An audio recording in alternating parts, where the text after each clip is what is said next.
Good morning friends, myself Sagar M. Makwana, lecturer in Mechanical Engineering Department, Vallabh Polytechnic, Navsari.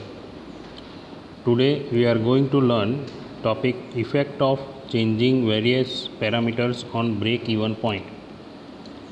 Break-even point पर अलग अलग parameter change करवाથી શું effect થાય છે એ topic આજે આપણે શીખીશું. ઓકે, તો કઈ કઈ પેરામીટર્સ છે જે ચેન્જ થઈ શકે અને એની ઇફેક્ટ થાય છે, વન બાય વન જોઈએ આપણે. First is if fix cost F decreases, જો ફિક્સ કોસ્ટ ઘટે તો. Second is if fix cost F increases, જો ફિક્સ કોસ્ટ એફ વધે તો.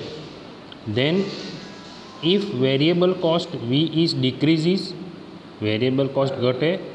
If variable cost V is increases, variable cost વધે. If sales revenue increases, sales revenue વધે તો. If sales revenue ડિક્રીઝિસ, જો સેલ્સ રેવન્યુ ઘટે તો બ્રેક ઇવન પોઈન્ટ પર કઈ કઈ ઇફેક્ટ થઈ શકે. આટલા 6 પેરામીટર્સ ચેન્જ કરવાથી ઇફેક્ટ થાય છે, એ આ ટૉપિક છે. બ્રેક ઇવન પોઈન્ટ પર કઈ કઈ ઇફેક્ટ થાય છે તો આપણે વન બાય વન સમજતા જઈએ. સ્ટાર્ટિંગ કરીએ, ફિક્સ કોસ્ટ એફ છે તે ડિક્રીઝ થાય, ફિક્સ કોસ્ટ ઘટે તો આપણા બ્રેક ઇવન પોઈન્ટ પર શું ઇફેક્ટ થાય છે. ઓકે, એ ટૉપિક આપણે સમજીએ પહેલાં. તો જે સ્ક્રીન પર દેખાય છે તમને, આ બ્રેક ઇવન ચાર્ટ છે. આપણને ખબર છે આ બ્રેક ઇવન ચાર્ટ છે, પણ આમાં કંઈક ડોટેડ લાઇન દેખાય છે. આપણે જે ચાર્ટ સમજ્યા હતા એમાં આવી ડોટેડ લાઇન નહીં હતી, બરાબર. તો એ કેમ ડ્રો કરી છે આપણે સમજીએ. જો પહેલાં તો આ આખું આપણો બ્રેક ઇવન ચાર્ટ બને એટલે આ રેક્ટેંગલ ડ્રો થઈ જાય, એના અંદર જ બ્રેક ઇવન ચાર્ટ ડ્રો થાય છે. ઓકે, તો ફર્સ્ટ લાઇન જુઓ તમે, આ જે લાઇન છે આપણી, આ જે આડી લાઇન છે, આ ફિક્સ કોસ્ટ લાઇન છે. Okay, then variable cost line કઈ છે? વેરિયેબલ કોસ્ટ લાઇન આ રીતના ક્રોસમાં ડ્રો થાય છે, જે આપણે અહીંયા આ ચાર્ટમાં નથી બતાવેલી. આ જે લાઇન છે તે ટોટલ કોસ્ટ લાઇન છે, અને આ જે લાઇન છે તે સેલ્સ રેવન્યુ લાઇન છે. એટલે ટોટલ કોસ્ટ અને સેલ્સ રેવન્યુ જ્યાં ઇન્ટરસેક્ટ થાય છે આ પોઈન્ટ પર, that is our break even point. X axis પર પ્રોડક્શન ક્વોન્ટિટી છે, વાય એક્સિસ પર cost and revenue in rupees છે. એટલે જેટલો કોસ્ટ ફિક્સ છે એ આપણો આ પોઈન્ટ એ છે, ત્યાંથી એક આડી લાઇન ડ્રો કરીએ તે fix cost line. Variable cost લાઇનને આપણે આ પોઈન્ટથી ક્રોસ પેરેલલ ડ્રો કરીએ તો એ ટોટલ કોસ્ટ લાઇન બને. અને સેલ્સ રેવન્યુ લાઇન જે આ લાઇન જાય છે તે એ ટોટલ કોસ્ટને જ્યાં ઇન્ટરસેક્ટ કરશે, જ્યાં મળશે તે બ્રેક ઇવન પોઈન્ટ છે. તો આ બેઝિક નોલેજ હોવું જોઈએ ઇફેક્ટ સમજતા પહેલાં. ઓકે, તો બ્રેક ઇવન પોઈન્ટ આપણને મળી ગયો. એની જે રાઈટ સાઈડ છે ત્યાં આપણને પ્રોફિટ મળે છે, અને લેફ્ટ સાઈડ છે ત્યાં લોસ થાય છે. ઓકે, સો આપણો જે મુદ્દો છે તે ફિક્સ કોસ્ટ ઘટે તો શું ઇફેક્ટ થઈ શકે આ બ્રેક ઇવન ચાર્ટમાં. હવે આ ચાર્ટમાં ફિક્સ કોસ્ટ લાઇન કઈ છે? આ લાઇન, આ પોઈન્ટ એ ટુ, આ પોઈન્ટ જે ડી વાળી લાઇન છે, પોઈન્ટ એ ટુ ડી, એ આપણી ફિક્સ કોસ્ટ લાઇન છે. ફિક્સ કોસ્ટ ઘટે તો એ લાઇન ક્યાં મૂવ થશે? નીચેની તરફ. અહીંયા A1 પોઈન્ટ દેખાય છે ને, એથી A1 જો ફિક્સ કોસ્ટ ઘટે, ધારો કે એ પોઈન્ટ છે ત્યાં કોસ્ટ થાય છે 25,000. ઓકે, અને કોસ્ટ ફિક્સ કોસ્ટ ઘટાડીએ અને કોસ્ટ થાય છે 20,000. તો આ લાઇન નીચેની તરફ જ મૂવ થવાની, કારણ કે વાય એક્સિસ છે તે આપણી કોસ્ટ બતાવે છે, કોસ્ટ એન્ડ રેવન્યુ. એટલે મૂવ થશે પોઈન્ટ આપણો A1 નીચે તરફ, કારણ કે ફિક્સ કોસ્ટ ઘટાડવાનો છે.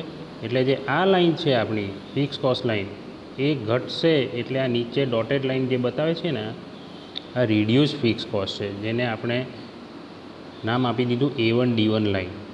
ફિક્સ કોસ્ટ ઘટે છે અહીંયા. હવે ફિક્સ કોસ્ટ ઘટે તો એની શું ઇફેક્ટ થઈ શકે? ઓકે, તો આ રિડ્યુસ લાઇન A1D1 છે એ રિડ્યુસ ફિક્સ કોસ્ટ છે.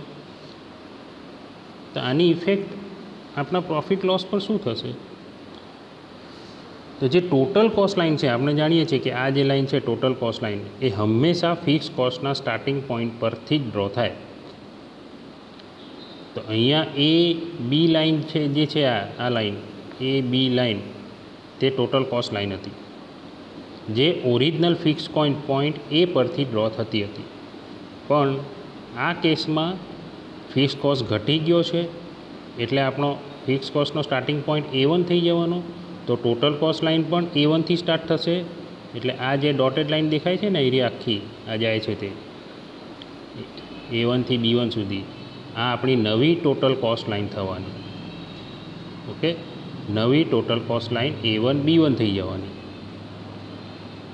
તો એને લીધે શું થયું, એ સેલ્સ રેવન્યુને કઈ જગ્યાએ મળશે એ આપણો બ્રેક ઇવન પોઈન્ટ થવાનો. તો સેલ્સ રેવન્યુને આ પોઈન્ટ પર મળે છે, આ પોઈન્ટ પર, જે આપણો ન્યૂ બ્રેક ઇવન પોઈન્ટ થશે. ન્યૂ બ્રેક ઇવન પોઈન્ટ તો એ કઈ જગ્યાએ શિફ્ટ થયો? પહેલાં જે બ્રેક ઇવન પોઈન્ટ હતો તે અહીંયા હતો અને ફિક્સ કોસ્ટ ઘટાડવાથી લેફ્ટ સાઈડ મૂવ થાય છે નવો બ્રેક ઇવન પોઈન્ટ. સો એ શું ઇફેક્ટ કરે છે? જે લોસવાળો એરિયા છે, આ એરિયા, આ ટ્રાયેંગલ, એ ઘટી ગયો અને પ્રોફિટવાળો એરિયા વધી ગયો, આખો ટોટલ લાઈન. એટલે પ્રોફિટ વધે છે, લોસ ઘટે છે. તો આ ફિક્સ કોસ્ટ ઘટાડવાથી કયા કયા પોઈન્ટ આપણે યાદ રાખવાના છે? ફર્સ્ટ, કે due to decrease in fix cost the new line A1D1 will represent the fix cost and total cost line A1B1, જે આપણે જોયું, instead of AB. Due to this change break even point E will shift towards left side. Break even point ડાબી બાજુ shift થયો. Second thing, to maintain the same profit the production volume can be decrease by Q1 minus Q2. હવે આ point સમજીએ આપણે. જે પહેલાંનો profit હતો એ જ જો મેન્ટેન રાખવો હોય તો આ જે ક્વોન્ટિટી છે volume of production A Q2 minus Q1 જેટલું વધારવું પડે. ઓકે, Q2 માઇનસ Q1 જેટલું, તો પ્રોફિટ મેન્ટેન રહેશે, same profit. If the same volume of production is maintain then profit will reduce or there will be the loss. Okay, sorry, if the same volume of production, if the production is kept equal to previous volume of production, then the profit will increase. Profit વધશે. જો આપણે આટલું જ production રાખીએ તો આપણને ચાર્ટમાં clearly દેખાય છે. જો આટલું જ પ્રોડક્શન રાખીએ, ટોટલ પ્રોડક્શન, ઓકે, જે આપણી એક્સ એક્સિસ છે પ્રોડક્શન ક્વોન્ટિટી, ધારો કે 50,000 પ્રોડક્શન થાય છે અને પ્રોડક્શન એટલું જ રાખીએ તો આપણો જે બ્રેક ઇવન પોઈન્ટ છે તે ડાબી બાજુ મૂવ થશે એટલે આપણો પ્રોફિટ વધશે. ઓકે, તો આ ઇફેક્ટ ફિક્સ કોસ્ટ ઘટાડવાથી કઈ કઈ ઇફેક્ટ થાય છે એ આપણે જોયું. હવે એ જ રીતના સેમ ફિક્સ કોસ્ટ જો વધે તો શું ઇફેક્ટ થાય વધારવાથી, એ આપણે સમજીએ ચાર્ટ વડે. તો બ્રેક ઇવન ચાર્ટ આપણો એઝ ઇટ ઇઝ એ જ ચાર્ટ છે. આ ચાર્ટમાં આપણે સમજીએ. હવે આમાં આપણને કંઈક નવું દેખાય છે. શું નવું દેખાય છે? કે ફિક્સ કોસ્ટ જે લાઈન હતી આપણી, આ AD વાળી લાઈન, આ લાઈન શિફ્ટ થઈ ગઈ. ફિક્સ કોસ્ટ વધે છે એટલે આપણો જે નવી ફિક્સ કોસ્ટ લાઈન છે તે આ આવવાની, આડી જાય છે ને, increase fix cost F1. Okay, નવી ફિક્સ કોસ્ટ લાઈન આપણી મળવાની A1D1. અને ટોટલ કોસ્ટ લાઈન છે એ હંમેશા ફિક્સ કોસ્ટના સ્ટાર્ટિંગ પોઈન્ટ પરથી જ ડ્રો થાય એટલે A1થી જ ડ્રો થશે. એટલે આ ક્રોસ લાઈન જાય છે તે A1B1 તે નવી ફિક્સ કોસ્ટ લાઈન થઈ જવાની, નવી ટોટલ કોસ્ટ લાઈન થઈ જવાની. બ્રેક ઇવન પોઈન્ટ જે હતો આપણો શરૂઆતમાં હતો એ ઓરિજિનલ આ બ્રેક ઇવન પોઈન્ટ છે, પણ ડોટેડ જે લાઈન જાય છે નવી ટોટલ કોસ્ટ લાઈન એ સેલ્સ રેવન્યુને અહીંયા મળે છે. એટલે આપણો બ્રેક ઇવન પોઈન્ટ કઈ સાઈડ મૂવ થયો, શિફ્ટ થયો? Right side. હવે બ્રેક ઇવન પોઈન્ટ આટલા જ વોલ્યુમ પ્રોડક્શન ક્વોન્ટિટી હોય અને રાઈટ સાઈડ મૂવ થાય, દેટ મીન્સ કે આપણો આ પ્રોફિટનો એરિયા ઘટે છે અને જે લોસ છે એ વધે છે. એટલે પ્રોફિટ ઘટે છે અને લોસ વધે છે. ઓકે, તો ઇફેક્ટ શું થશે? પહેલી કે એક તો આપણો જે ફિક્સ કોસ્ટ લાઇન છે A1 D1થી શિફ્ટ થાય છે ADથી ઉપરની તરફ, કારણ કે ફિક્સ કોસ્ટ વધી ગયો. To maintain the same profit as per original profit the volume of production is to be increase by Q2 minus Q1. એટલે આ જે ડિફરન્સ છે Q2 માઇનસ Q1 એટલું પ્રોડક્શન જો વધારીએ તો આપણો આ ચાર્ટ જે છે એક્સટેન્ડ થશે આગળ સાઈડ, તો આપણને જે પહેલાં પ્રોફિટ મળતો હતો ને એટલો પ્રોફિટ મળશે, નહીં તો લોસ જ જવાની છે, પ્રોફિટ ઘટવાનો છે. If the production volume is kept as it is then profit will reduce or less will be incurred. જો પ્રોડક્શન ક્વોન્ટિટી આપણે એઝ ઇટ ઇઝ જ રાખીએ આટલી જ, તો ઓબ્વિયસલી કે આ બ્રેક ઇવન પોઈન્ટ જમણી તરફ મૂવ થયો એટલે પ્રોફિટ આપણો ઘટવાનો જ છે. ઓકે, અને લોસ છે તે વધવાની છે. એટલે ફિક્સ કોસ્ટ જો વધારીએ તો પ્રોડક્શન ક્વોન્ટિટી વધારવી જ પડે, નહીં તો આપણને લોસ થશે. ઓકે, તો આ રીતના ફિક્સ કોસ્ટ જો વધારીએ તો કઈ કઈ ઇફેક્ટ થાય છે આપણા બ્રેક ઇવન પોઈન્ટ પર, એ ખાસ આપણે યાદ રાખવાનું છે.